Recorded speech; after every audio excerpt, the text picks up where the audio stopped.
آئیے سورہ البقرہ آیت 125 کا لفظی ترجمہ سیکھتے ہیں۔ بسم اللہ الرحمن الرحیم۔ وَإِذْ جَعَلْنَا الْبَيْتَ مَثَابَةً لِلنَّاسِ وَأَمْنًا وَاتَّخِذُوا مِن مَّقَامِ إِبْرَاهِيمَ مُصَلًّى وَعَهِدْنَا إِلَىٰ إِبْرَاهِيمَ وَإِسْمَاعِيلَ أَن طَهِّرَا بَيْتِيَ لِلطَّائِفِينَ وَالْعَاكِفِينَ وَالرُّكَّعِ السُّجُودِ۔ ہر لفظ کا ترجمہ۔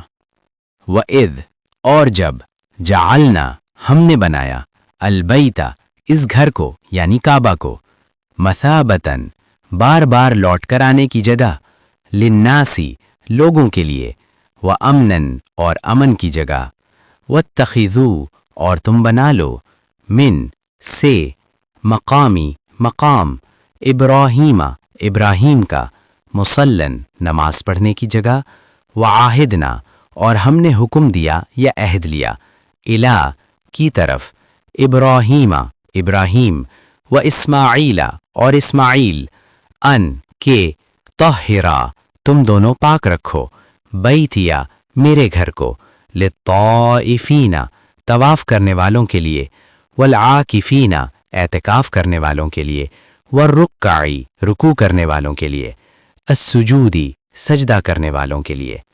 مکمل ترجمہ با محاورہ۔ اور یاد کرو جب ہم نے اس گھر کو لوگوں کے لیے بار بار لوٹ کر آنے کی جگہ اور امن بنایا، اور ہم نے کہا کہ مقام ابراہیم کو نماز پڑھنے کی جگہ بنا لو، اور ہم نے ابراہیم اور اسماعیل علیہ السلام کو حکم دیا کہ میرے گھر کو طواف کرنے والوں، اعتکاف کرنے والوں، رکوع کرنے والوں اور سجدہ کرنے والوں کے لیے پاک رکھو۔ تفصیل۔ یہ آیت کعبے کی عظمت، مقصد اور روحانی نظام کو واضح کرتی ہے۔ نمبر 1، کعبہ مثابۃ للناس۔ اللہ تعالیٰ فرماتے ہیں کہ کعبہ لوگوں کے لیے ایسی جگہ ہے جہاں دل بار بار کھنچتا ہے۔ حج یا عمرہ کے بعد بھی انسان کی خواہش ختم نہیں ہوتی۔ یہ کشش اللہ کی طرف سے ہے، محض ایک عمارت کی وجہ سے نہیں۔ نمبر 2، وامناً امن کی جگہ۔ کعبے کو امن کی جگہ قرار دیا گیا۔ تاریخ گواہ ہے کہ جاہلیت کے دور میں بھی حرم کی حدود میں جنگ و خون ریزی روک دی جاتی تھی۔ اسلام نے اس امن کو مزید مضبوط کیا۔ یہ امن ظاہری بھی ہے اور باطنی بھی۔ نمبر 3، مقام ابراہیم کو مصلی بنانا۔ مقام ابراہیم وہ پتھر ہے جس پر حضرت ابراہیم علیہ السلام نے کعبہ تعمیر کرتے وقت قدم رکھا تھا۔ اللہ نے حکم دیا کہ اسے نماز کی جگہ بنایا جائے۔ یہ ہمیں بتاتا ہے کہ اللہ کے نیک بندوں کی یاد بھی عبادت کا ذریعہ بنتی ہے، بشرطے کہ وہ شرک سے پاک ہو۔ نمبر 4، ابراہیم و اسماعیل علیہ السلام کا فریضہ۔ اللہ نے دونوں انبیاء کو حکم دیا کہ میرے گھر کو پاک رکھو۔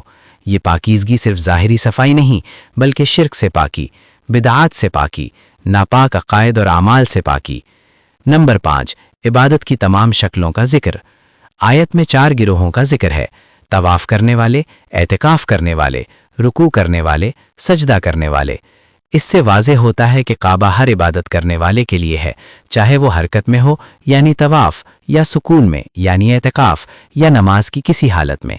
نمبر 6، عملی پیغام۔ مسجد صرف عمارت نہیں، روحانی تربیت گاہ ہے۔ عبادت کی جگہ کو پاک رکھنا ہر مسلمان کی ذمہ داری ہے۔ اللہ کے گھر کا احترام دراصل اللہ کے حکم کا احترام ہے۔